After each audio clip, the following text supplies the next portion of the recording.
My ex-girlfriend demands I pay her mortgage after she dumped me for her coworker and said I had no future. She left me 3 days before my 25th birthday. No warning, no real conversation. Just a text saying she needed someone with more ambition. Someone who could give her the life she deserved. That someone was a guy named Kevin from her marketing department. He drove a BMW, wore expensive watches, and apparently had a 5-year plan that included her. I was working as an electrician's apprentice, living in a small apartment, putting money away every month. She said I was thinking too small. She said Kevin was going places. A week later, she moved into his 4-bedroom house in the suburbs. She blocked my number and told our friends I was bitter. I wasn't bitter. I was devastated. We'd been together for 3 years. I thought we were building something. Turns out she was just waiting for a better offer. For the first 6 months, I was a mess. Couldn't eat, couldn't sleep, kept wondering what I did wrong. My older brother finally sat me down and told me to stop feeling sorry for myself. He said the best revenge is a good life, so I got to work. I finished my apprenticeship and got my license. Then I started taking every job I could find. Nights, weekends, holidays. I saved everything. When I was 27, I bought my first rental property, a small duplex on the east side of town. I fixed it up myself, rented both units, and used the income to save for another one. By 28, I owned 2 properties. By 30, I owned 5. I also got hired as a lead electrician for a commercial contractor. Good salary, good benefits, steady work. I wasn't rich, but I was comfortable. More importantly, I was building something real. During those 5 years, I heard things about Kevin through mutual friends. Turns out his 5-year plan didn't include keeping a job. He quit his marketing position to become a day trader. Then he quit day trading to become a life coach. Then he quit life coaching to find his true passion. Meanwhile, my ex was paying most of the mortgage on that 4-bedroom house. Then about 2 years ago, Kevin found his true passion. Her name was someone from his yoga class. He moved out, left my ex with the house, and apparently forgot to mention that he'd stopped contributing to the mortgage 8 months earlier. I didn't feel bad for her. I didn't feel anything, actually. I'd moved on. I was dating someone new, someone who actually respected what I was building. I figured my ex was just a chapter in my life that was closed forever. I was wrong. Last month, she showed up at one of my rental properties while I was doing maintenance. I didn't even recognize her at first. She looked tired, worn out. She said she got my address from a mutual friend. She said she needed to talk. She said she was in trouble. Her mortgage was 3 months behind. The bank was starting foreclosure proceedings. She'd burned through her savings trying to keep up with payments Kevin had stopped making. She needed help, and she figured since we had history, maybe I could lend her some money. Not a lot, she said. Just enough to get caught up. Maybe $20,000. I told her I'd think about it. I shouldn't have said that. I should have just said no. But I was so caught off guard that I defaulted to being polite. That was my mistake, because she took it as an opening. The text started the next day. Long messages about how hard things had been, how Kevin had ruined her financially, how she was working 2 jobs just to stay afloat, how she always knew I was the stable one, how she regretted leaving, how we could maybe try again if I helped her through this rough patch. The messages came 3 or 4 times a day, each one longer than the last, each one more desperate. Then they started getting demanding. She reminded me that she supported me emotionally during my apprenticeship. She said I owed her for those years. She said if I really cared about her, I'd help. She said I was being selfish with money I probably didn't even need. She said my new girlfriend was probably the reason I was being so cold. After 2 weeks of this, I stopped responding. That made it worse. She called my work phone on Tuesday morning while I was up on a scissor lift checking circuit panels at a downtown office building. I didn't recognize the number at first, so I answered thinking it might be a tenant or a supply company. Her voice came through shaky and tearful, asking why I was ignoring her messages. I hung up without saying anything and felt my stomach twist. She called back 3 times in the next hour. I let them all go to voicemail. During lunch break, I listened to the messages in my truck. The first one was her crying, saying she just needed me to understand how desperate things were. The second one had her voice getting sharper, asking if I felt good about myself for abandoning someone I claimed to care about. The third one was back to crying, begging me to at least talk to her like a human being. I deleted all 3 and tried to focus on the afternoon's work. Hannah, my supervisor, noticed me checking my phone every few minutes during our inspection of the electrical room. She asked if everything was okay, her tone professional but concerned. I told her everything was fine, just some personal stuff I was handling. She nodded and didn't push, but I could tell she knew something was off. I made myself put my phone in my truck for the rest of the day so I wouldn't keep looking at it. When I got back to my apartment that night, I had 17 new text messages. Most of them came after midnight. I scrolled through them while standing in my kitchen, not even bothering to take off my work boots. The 2 a.m. message said she couldn't sleep knowing I had money sitting in bank accounts while she was about to lose everything.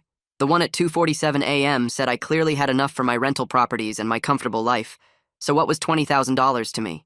The one at 3:15 a.m. said she never thought I'd turn into someone so cold and selfish. I went to my phone settings and silenced notifications from her number. I didn't block it because part of me felt like that would be too aggressive, which I realize now was stupid. That night I barely slept, and when I did, I had dreams about being trapped in places I couldn't leave. The next morning, I met my girlfriend at the coffee shop near her work. She ordered her usual vanilla latte, and I got black coffee because I was too tired to think about what I wanted. We sat at a corner table, and she asked how I was doing, really doing, not just the automatic fine. I must have looked worse than I thought because her expression shifted to actual worry. I told her about the calls and the late-night messages. I told her about my ex showing up at the rental property and asking for $20,000. I told her I'd been dealing with this for weeks and didn't mention it because I thought I could handle it myself. I expected her to be upset that I kept it from her. Instead, she reached across the table and put her hand over mine. She said my ex sounded like she was trying to manipulate me. She asked what I wanted to do, not what I thought I should do, and that question made something click in my head. I realized I'd been running through scenarios about obligation and history and whether I owed her something, but I hadn't actually asked myself if I wanted to help her. The answer was no. I didn't want to give her money. I didn't want to be involved in her problems. I didn't want her back in my life at all. My girlfriend squeezed my hand and said that was a completely reasonable feeling. She said I didn't owe my ex anything just because we used to date. She said the guilt I was feeling was probably left over from how my ex used to make me feel during our relationship. That observation stung because it was true. Later that afternoon, I texted my brother asking if he had time to talk. He called me within 5 minutes. I explained the whole situation while pacing around my living room. I told him about the money request, the escalating messages, the calls to my work phone. There was a long pause after I finished, and then he said he couldn't believe I was even considering this. His voice got louder as he reminded me how destroyed I was 5 years ago. He brought up how she called me unambitious while I was working 60-hour weeks to build a career. He said this was exactly the kind of guilt trip she always used on me, making me feel like I wasn't doing enough or being enough. He said she left me for someone she thought had more money, and now that her plan failed, she was coming back to me like an ATM machine. He told me to send her one message saying no, and then stop responding completely. He said to keep it short and emotionless, so she couldn't twist my words. I sat down on my couch after we hung up and opened a new text message. I typed it out 3 times before I got the wording right. The final version said I wouldn't be lending her money and I needed her to stop contacting me. I read it over twice, then sent it before I could second-guess myself. My phone showed she read it almost immediately. 10 minutes later, my phone buzzed with her response. I made myself wait before looking at it. When I finally opened the message, it was a wall of text that I had to scroll through. She called me heartless and selfish. She said she never realized who I really was until now. She said I was punishing her for choosing Kevin and that I was petty and vindictive. She said the money meant nothing to me but everything to her, and I was choosing to let her suffer out of spite. She said she hoped I could live with myself. She said she'd supported me emotionally during my apprenticeship when I was broke and stressed, and this was how I repaid her. She said she always knew I'd become arrogant if I ever got money. I put my phone face down on the coffee table and stared at the wall. My hands were shaking. I felt angry and guilty and justified all at the same time. I didn't respond. The next day, I had to replace a water heater at my duplex on the east side. I got there around 9 in the morning and parked in the small lot behind the building. The work took about 3 hours because the old unit had corroded fittings that I had to cut out. When I came back outside carrying my toolbox, I saw her car parked near my truck. My whole body went tense. She was sitting in the driver's seat watching me. I don't know how she knew I'd be there.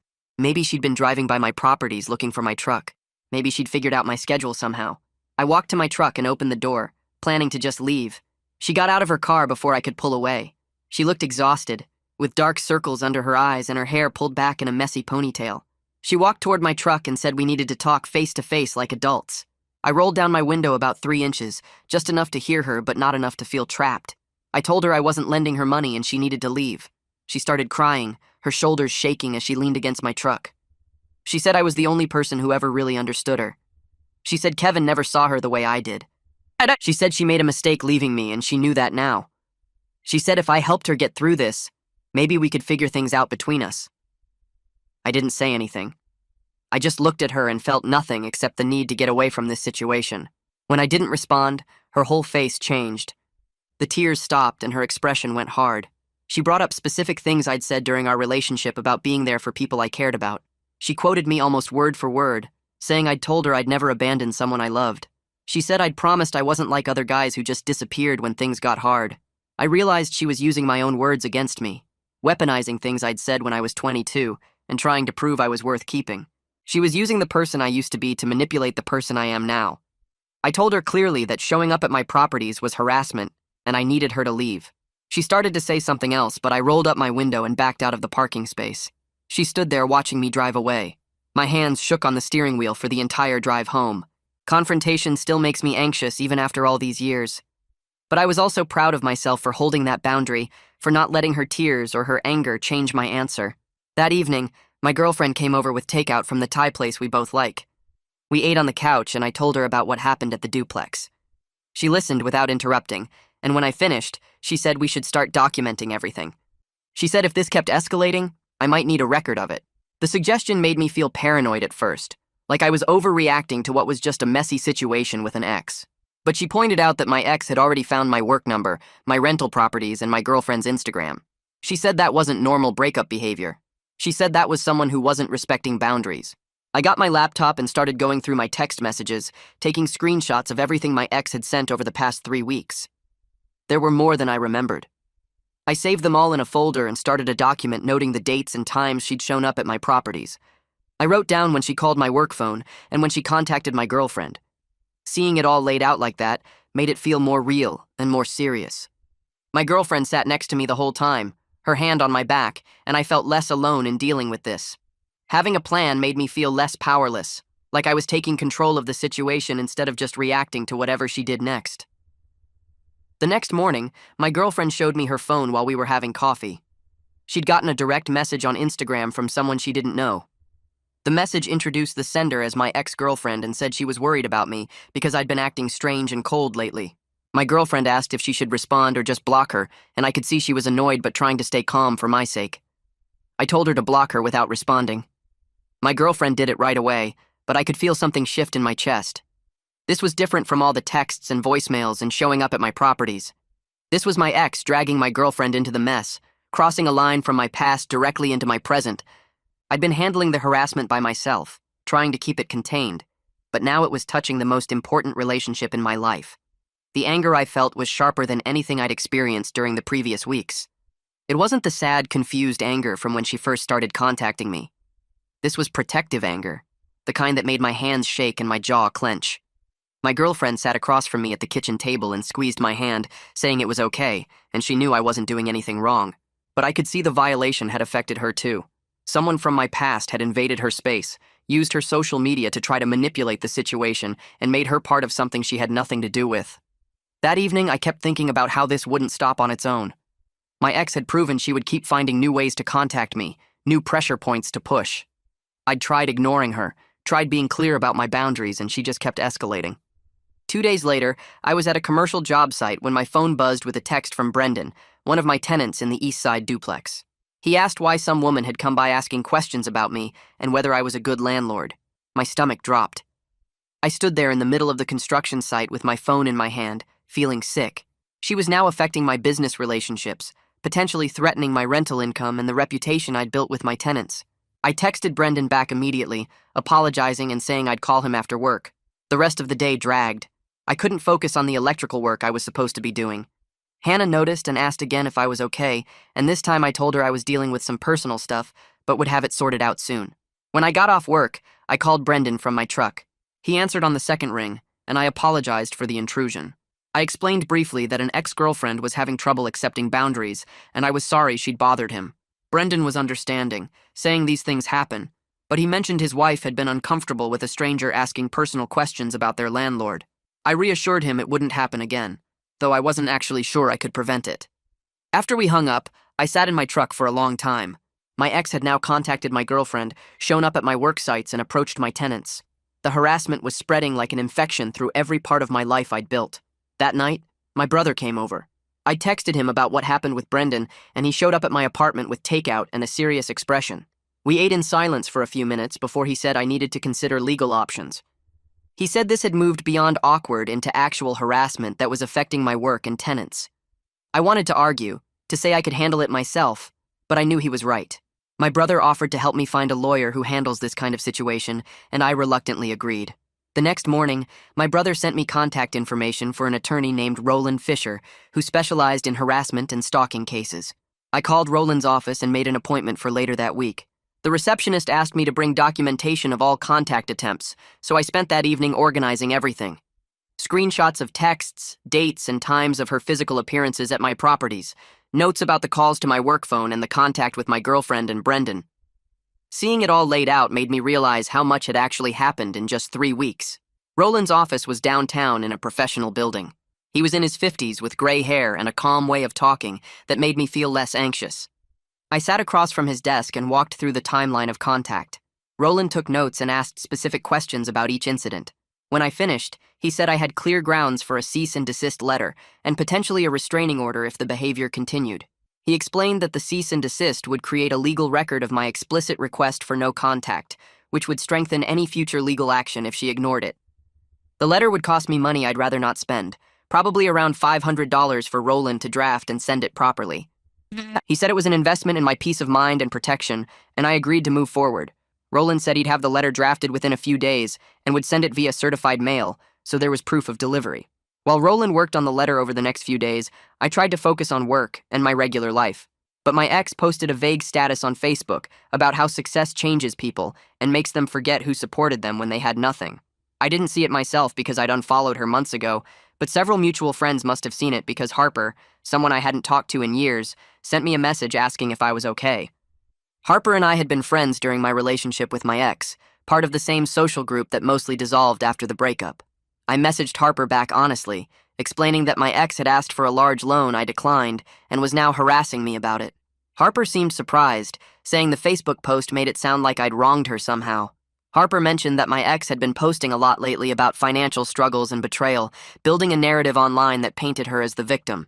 I thanked Harper for reaching out and said I was handling the situation legally now, which seemed to satisfy her curiosity.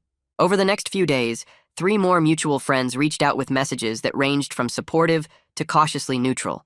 One said she'd heard I was going through something difficult and wanted me to know she was thinking of me. Another asked vaguely if everything was okay, clearly fishing for information. The third sent a longer message saying he'd seen some posts and wanted to hear my side before making any judgments. I responded to each one briefly, explaining the basic situation without going into excessive detail. I realized my ex was trying to control the narrative in our old social circle, painting herself as the victim of my newfound success and my refusal to help someone I'd once cared about. The frustration of being misunderstood made my chest tight, but I reminded myself that anyone who actually mattered in my life knew the truth. I kept my phone in my pocket that evening and didn't check social media once.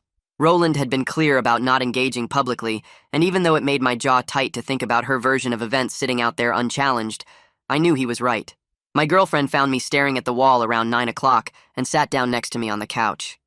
She said the people who actually knew me wouldn't suddenly think I'd become a different person just because my ex posted some vague complaints online. She reminded me that my brother knew the truth. My coworkers knew my character. My tenants respected how I ran my business. The opinions of people I hadn't talked to in 5 years didn't change any of that. I nodded and felt some of the tension leave my shoulders, but part of me still wanted to screenshot everything and send detailed explanations to every mutual friend who might be reading her posts. Roland called me 2 days later to say he'd sent the cease and desist letter via certified mail. My stomach did a weird flip when he said it, half relief and half nervousness about what would happen when she received it.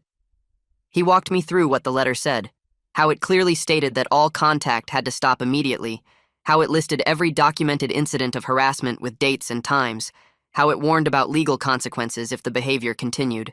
I thanked him and hung up, then sat in my truck outside the rental property I'd been working on and just breathed for a minute. The letter was out there now, making this whole situation official and legal instead of just personal drama I was trying to handle quietly. For 2 full days, my phone stayed silent. No texts, no calls, no messages through mutual friends. I kept checking it anyway, expecting something, but nothing came. I slept better those 2 nights than I had in weeks, actually making it through until morning without waking up to check for notifications. My girlfriend and I had a normal weekend. the kind we used to have before all this started. We went out for breakfast on Saturday, walked around downtown looking at shops, came home and watched movies without me constantly pulling out my phone. She commented on how relaxed I seemed, and I realized she was right. The legal letter had apparently scared my ex enough to back off, and maybe this whole thing was actually over. Monday morning destroyed that hope. I was getting ready for work, already running through the day's job list in my head, when my phone buzzed with a text from my ex. This one was different from all the others. No desperation or pleading or anger.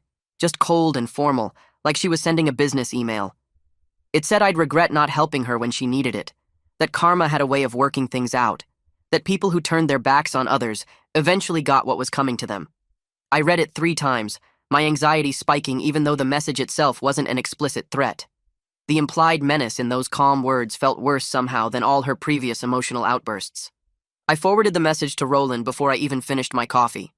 He called me back within an hour and said it was good I'd documented it, but the message didn't constitute a direct enough threat to pursue a restraining order yet. He explained that courts needed more concrete evidence of danger, or explicit threats and vague statements about karma and regret didn't meet that standard. He told me to keep ignoring all contact and document anything else that happened, that we were building a paper trail even if we couldn't take immediate legal action. I felt frustrated but understood what he was saying. The law moved slower than I wanted it to, required more proof than seemed reasonable, but that's how the system worked. My ex posted another Facebook status that afternoon. I didn't see it myself because I'd stopped checking her page, but Harper sent me a screenshot with a message asking if I was okay. The post said something about how lawyers and legal threats were what cowards used when they couldn't face their own guilt, how real men handled their responsibilities instead of hiding behind attorneys. Several people had already commented with supportive messages, telling her to stay strong and that she deserved better. I stared at the screenshot for a long time, my thumb hovering over the reply button. I wanted to send Harper the whole truth, wanted to screenshot all the harassment messages and post them publicly so everyone could see what was really happening. But Roland's warning about not engaging publicly stopped me. I thanked Harper for checking in and said I was handling some stuff but was fine, keeping it vague enough that I wasn't feeding into the drama. My brother took me out for drinks that Thursday evening at a bar near his place. He ordered us both whiskey and told me I looked like I needed it, which was probably true. I showed him the Facebook screenshot and started explaining how frustrated I was that people were believing her version of events, how it bothered me that our old friends thought I was the bad guy in this situation. He let me talk for a few minutes, then cut me off and said something that stopped me cold. He pointed out that anyone who actually mattered in my life knew the truth, and social media opinions from people I hadn't seen in 5 years didn't affect my actual life in any meaningful way. He asked me to name one person whose opinion I actually cared about who believed her story, and I couldn't. My girlfriend knew the truth. He knew the truth. My coworkers had seen my character for years. My tenants respected me. The rest was just noise from people who didn't know me anymore and whose lives didn't intersect with mine in any real way.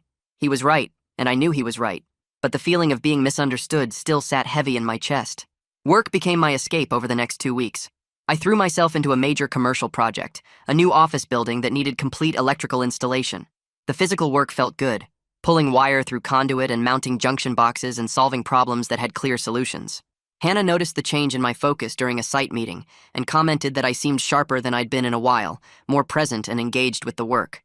I didn't tell her that the job site was the only place where I wasn't thinking about legal letters and harassment and social media posts. The problems there made sense, had right answers, could be fixed with the proper tools and knowledge. Everything else in my life felt complicated and messy, but running electrical for a commercial build was straightforward. My girlfriend brought it up one evening while we were making dinner together in her apartment. She said we needed to talk about how this whole situation had affected our relationship, and my stomach dropped because I thought she was going to say it was too much drama. Instead, she admitted she'd been worried at first that I still had feelings for my ex, that all the emotional energy I was spending on the situation meant I wasn't really over the relationship. I stopped chopping vegetables and looked at her, seeing the vulnerability in her expression. I told her honestly that seeing my ex desperate and manipulative had only reinforced how right the breakup was, how grateful I felt for a relationship built on respect instead of conditions. I said watching my ex try to guilt and harass me into giving her money had shown me exactly why we'd never worked, how she'd always seen me as a resource instead of a partner. My girlfriend relaxed visibly and said she'd needed to hear that she trusted me, but the situation had made her question things she normally wouldn't doubt. A month passed after the cease and desist letter went out, and I hadn't heard anything directly from my ex. The texts stopped, the calls stopped, no more appearances at my rental properties. Her social media presence continued, though, posts about financial stress and betrayal, and how hard it was to rebuild after being abandoned. I found myself checking her Facebook page every few days, scrolling through the updates and reading the sympathetic comments from people who didn't know the full story. My girlfriend caught me doing it one night and gently took my phone out of my hands. She said I was torturing myself with information I couldn't control, that reading her posts wasn't helping me move forward. I knew she was right, but deleting the app from my phone felt like giving up somehow, like letting my ex control the narrative completely. My girlfriend pointed out that the narrative didn't matter to anyone who actually knew me, and I finally uninstalled Facebook from my phone that night. The next week, Harper sent me a message saying she'd run into my ex at a coffee shop downtown. The conversation had been uncomfortable, Harper said, because my ex kept bringing me up and talking about how I'd abandoned her when she needed help most. Harper tried to stay neutral, but felt like she was recruited to take sides, like my ex was building a case against me to anyone who would listen. I thanked Harper for telling me, and explained I was trying to move forward without engaging in any drama. Harper seemed to respect that approach, and mentioned that several mutual friends were uncomfortable with how my ex kept bringing up the past and making everything about her financial problems. It was good to know that people were seeing through the narrative my ex was trying to create, even if I wasn't defending myself publicly. A few days later, Brendan called to say he wanted to renew his lease early, which surprised me because he still had 4 months left on his current term. When I stopped by to drop off the new paperwork, he mentioned he appreciated how I'd handled the awkward situation with my ex showing up at the property. He said it showed professionalism and made him feel secure about renting from me long term. The comment stuck with me because I hadn't thought about how maintaining my boundaries protected not just my peace of mind, but also my business reputation. My tenants needed to trust that their homes wouldn't become scenes for my personal drama, and I'd managed to keep that separation intact. My girlfriend suggested we take a weekend trip to the coast, just the two of us, to get away from everything for a while. I agreed immediately because I needed the break more than I wanted to admit. We drove up on Friday afternoon, checked into a small hotel near the beach, and I deliberately left my phone in the room for most of the weekend. We walked along the shore, ate seafood at a restaurant with plastic tablecloths, and spent Saturday evening sitting on the hotel balcony watching the sunset.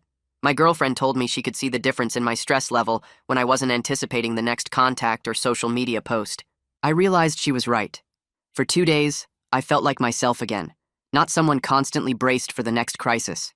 When I finally checked my phone Sunday evening before we left, there was nothing from my ex. Instead, my brother had sent several funny memes and messages checking in to see how I was doing.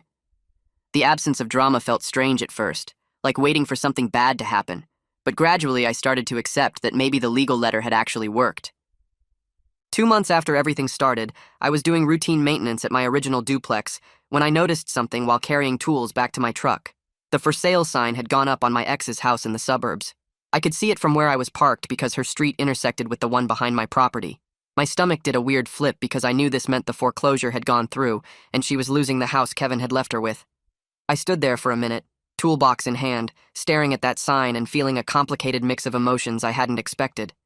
Part of me felt relieved that she wouldn't be able to contact me about money anymore because the crisis she'd been trying to make my responsibility was finally resolving itself.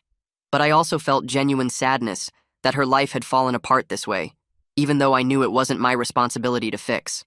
That evening, I told my girlfriend about seeing the sign, and she listened as I processed these conflicting feelings without trying to tell me what I should feel. She just sat with me on the couch while I worked through the fact that I could feel bad for someone without owing them anything. A week later, Harper messaged again with news that my ex had moved back in with her parents in a different state and was apparently starting over with a new job there. The information felt like a final chapter closing, and I realized I'd been waiting for some kind of ending to the situation without knowing it. I called Roland to ask if I needed to do anything else legally now that my ex had moved away. He said the cease and desist letter remained in effect, but the physical distance made further harassment unlikely. He congratulated me on handling a difficult situation with appropriate boundaries and said most people struggle more with holding firm when an ex tries to manipulate them. I thanked him for his help and hung up feeling like I'd actually managed something important. Not just survived it, but handled it correctly. My brother and I met for our regular monthly dinner at the barbecue place we always went to, and halfway through the meal he brought up how different I seemed compared to 3 months ago when this all started. I thought about it while finishing my pulled pork sandwich and realized he was right. I was sleeping better, not checking my phone every few minutes and feeling more confident in my ability to protect my own boundaries. The whole experience had taught me something about the difference between being polite and being a doormat, between caring about someone's struggles and taking responsibility for problems I didn't create. At work the following week, Hannah pulled me aside during our morning break and said she'd noticed I seemed stressed for a while, But whatever was going on appeared resolved now. I appreciated that she'd given me space to handle it privately while still noticing and caring. It reinforced that I'd built a good professional life with people who respected boundaries. She didn't pry for details, just said she was glad I seemed more like myself again. That same evening, my girlfriend brought up moving in together while we were making dinner at her place. We'd mentioned it casually before, but never seriously planned anything. She said going through the harassment situation together showed her how well we communicated during stress, and she felt ready for the next step. I realized I felt the same way. The experience had tested our relationship in ways normal dating wouldn't have, and we'd handled it as a team. I started thinking about my ex less and less over the following weeks. When she did cross my mind, it was with a kind of detached understanding rather than anger or hurt. She'd made choices based on what she thought she wanted, and those choices had natural consequences that weren't my responsibility to fix. I could see now that she'd always been chasing something external rather than building something real. One of my other tenants called to give notice that they were buying their own house. As I started the process of finding new renters, I felt proud of the small business I'd built. This was what my ex had called thinking too small 5 years ago, but it had given me stability and independence. I scheduled property showings and updated my rental listings, feeling confident in what I'd created. My girlfriend and I spent the next few weekends looking at apartments together. We found one we both loved, bigger than either of our current places, with space for a home office where I could handle my rental property paperwork. The second bedroom had good natural light and room for a desk and filing cabinets. Signing the lease together felt like a statement that we were building something real and lasting. We picked up the keys on a Saturday morning and stood in the empty living room planning where our furniture would go. As we packed up my current apartment over the next week, I found an old photo of my ex and me from early in our relationship, tucked in a box of random items. We looked young and happy, taken at some outdoor concert we'd gone to. Instead of the sharp pain I would have felt a year ago, I just felt grateful for who I'd become since then. I threw the photo away without ceremony, tossing it in the trash bag with old papers and broken electronics. My brother showed up on moving day with his truck and helped us load furniture. Over pizza afterward in our new living room, he brought up how 5 years ago he'd told me the best revenge is a good life. He said he was proud that I'd actually done the work instead of just talking about it. His approval meant more than I expected, and I realized how much his tough love back then had shaped my recovery. We sat on the floor eating pizza off paper plates, and he joked that the new place looked too grown up for me. A few days later, Harper sent me a message saying she wanted me to know that my ex was apparently doing okay in her new city and had stopped posting about the past on social media. Harper said she thought I'd want to know there was no lingering drama. I appreciated the closure and thanked her for reaching out. It felt like a final door closing on that chapter of my life. My girlfriend suggested we have a housewarming party to celebrate the new apartment. I realized I'd been thinking of her as just my girlfriend when she was so much more than that. She was my partner, someone I was building a life with. I agreed about the party, wanting to fill our space with people who were actually part of our present and future. We spent an evening making a guest list and planning food. The housewarming party happened on a Saturday afternoon 2 weeks after we moved in. I was surrounded by coworkers, friends I'd made over the past few years, my brother and some of my girlfriend's friends who'd become mine too.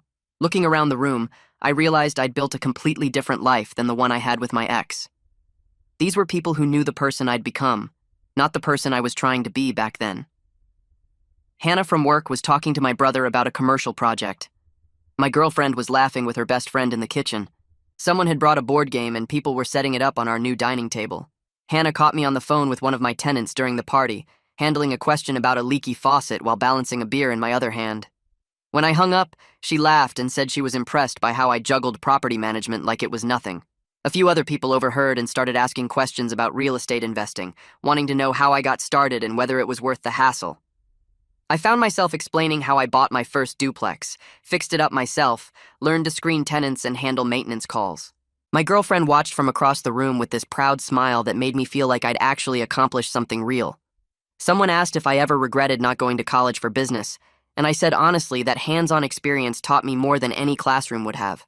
The conversation felt good, like I was finally comfortable talking about what I'd built without downplaying it or feeling like I needed to prove anything.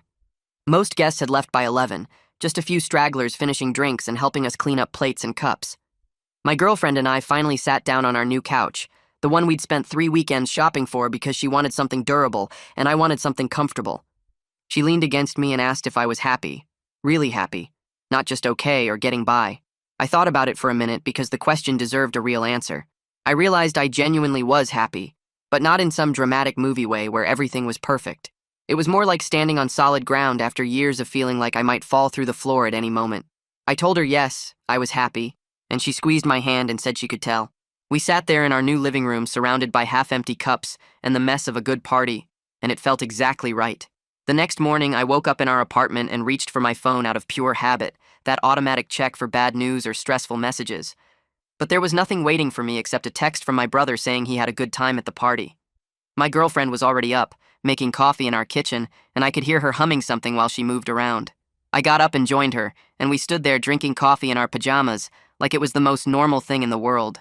The ordinariness of the moment hit me as the best possible outcome of everything I'd been through. No drama, no crisis, no desperate messages demanding my attention. Just coffee and morning light coming through our windows and someone who actually wanted to be there with me. I met with my accountant the following week to review my rental property finances for the year. She spread out the numbers across her desk and walked me through the income and expenses, pointing out where I'd done better than expected and where I could improve.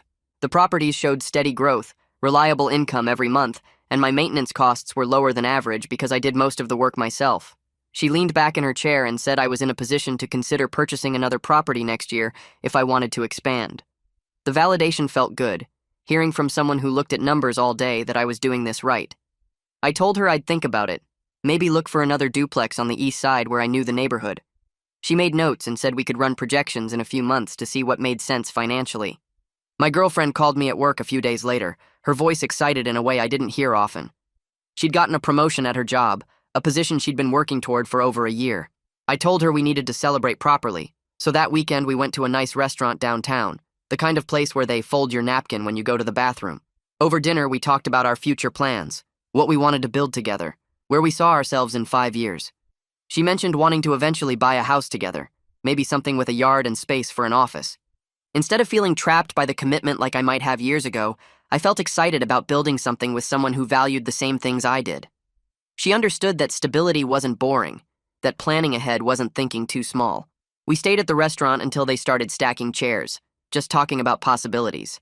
I ran into one of the mutual friends from my past relationship at a hardware store a week later. We were both in the electrical aisle and he recognized me first. The conversation was brief but friendly, catching up on basic life stuff without any awkwardness.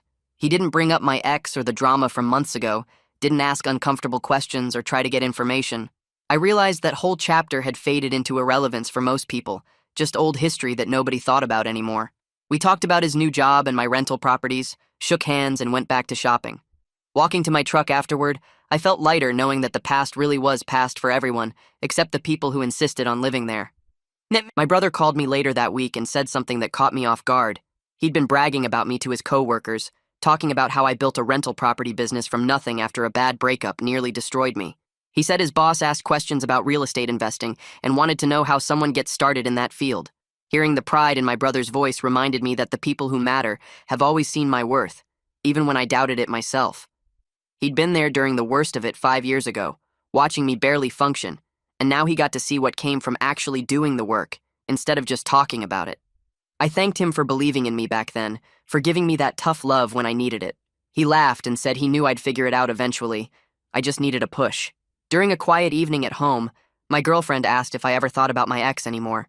I appreciated that she felt comfortable enough to ask the question directly instead of dancing around it.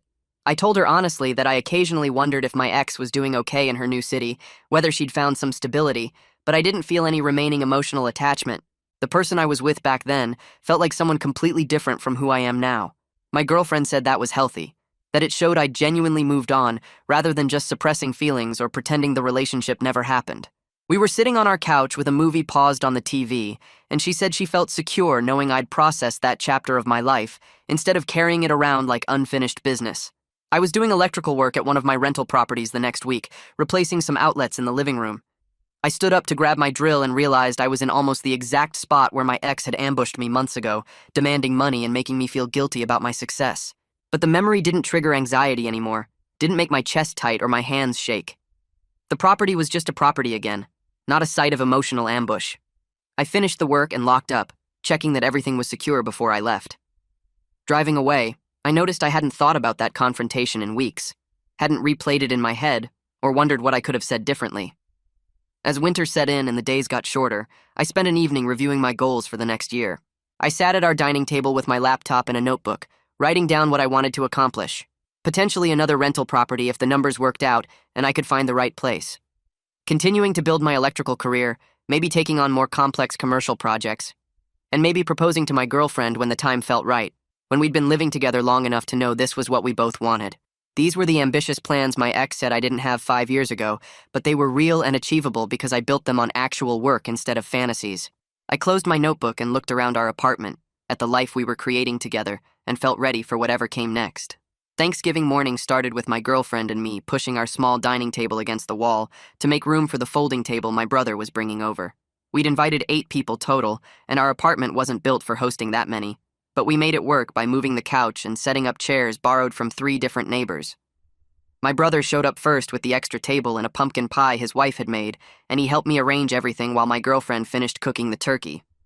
Her parents arrived next, followed by 2 of her cousins, then Hannah from work with her husband, and finally 2 friends I'd made through my rental property networking group. The apartment felt crowded in a good way, full of voices and the smell of food and people laughing while they squeezed past each other to reach the kitchen.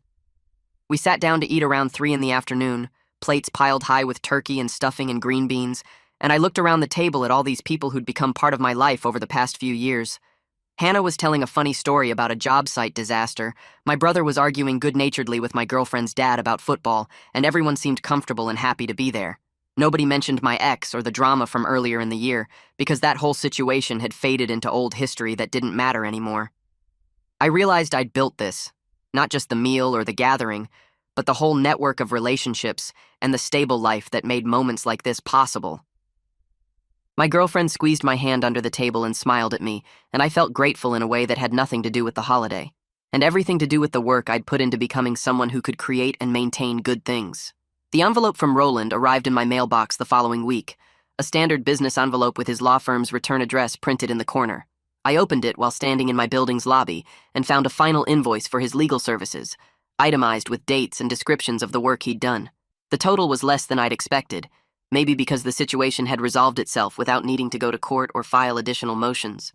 There was a handwritten note paper-clipped to the invoice, just a few lines in neat handwriting saying he was glad everything had worked out and that he hoped I wouldn't need his services again. I folded the invoice and note back into the envelope and took them upstairs to my apartment, where I wrote a check for the full amount immediately. Paying it didn't feel like a burden or an unwanted expense, even though the money could have gone toward other things. Roland had given me tools I didn't have on my own, the legal language and formal process that made my boundaries real and enforceable, instead of just words I said that my ex could ignore. He'd helped me protect the life I'd built when I couldn't figure out how to do it myself, and that was worth every dollar on the invoice. I put the check in the return envelope he'd included, sealed it, and stuck a stamp on it before walking down to the corner mailbox to send it off. Walking back to my apartment, I felt like I'd closed the last administrative piece of that whole mess, the final transaction that officially ended a chapter I was ready to stop thinking about. It was a Tuesday evening 3 weeks later. Nothing special about the day or the weather or anything we were doing. My girlfriend and I had both gotten home from work around the same time, changed into comfortable clothes and made simple dinners that we ate on the couch while we picked something to watch on TV. We settled on a documentary about national parks that neither of us cared about too much, the kind of thing you put on when you just want background noise and company. About halfway through, I noticed my girlfriend had gone quiet and still, and when I looked down, I saw she'd fallen asleep with her head resting on my shoulder, her breathing slow and even. I stayed very still so I wouldn't wake her, one arm around her shoulders and the TV playing quietly in front of us. The apartment was warm and comfortable, dishes from dinner still sitting on the coffee table, my work boots by the door next to her shoes. This was the most ordinary moment possible, nothing dramatic or exciting or worth telling anyone about, just 2 people existing together in a space they'd made their own. But sitting there with my girlfriend asleep against me, I realized this peaceful, boring, completely normal evening was exactly what I'd needed after years of chaos and uncertainty and emotional crisis. The drama with my ex had been exhausting, all that anger and guilt and manipulation and stress, and before that, the breakup itself had nearly destroyed me.